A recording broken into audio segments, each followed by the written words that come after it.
ছেলেরা সকালবেলা বাসা থেকে বের হয়ে কলেজে যাচ্ছে, স্কুলে যাচ্ছে।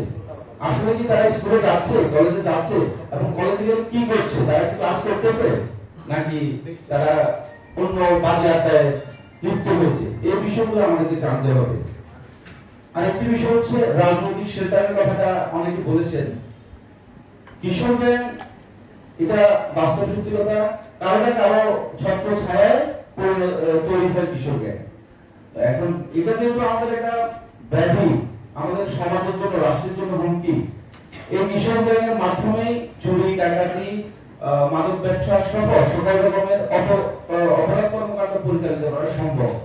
কারণ তারা এখনো ছোট, তাদের বুঝার বয়স এখনো পরিপূর্ণ হয় নাই। এই অপ্রাপ্তবয়স্ক ছেলেদেরকে দিয়ে আমরা মেন্টালি বিভিন্ন রকমের অপকর্মগুলো করাচ্ছি তাদেরকে দিয়ে। যারাই করাচ্ছি তাদের প্রতি প্রশাসন এবং সমাজের উদ্যোগের ব্যক্তিবর্গ দৃষ্টি রাখতে হবে। যারা এই ধরনের কিশোর গ্যাংদেরকে সাপোর্ট করছে, তৈরি করার জন্য শেল্টার দিচ্ছে, তাদের প্রতি ব্যবস্থা নিতে হবে।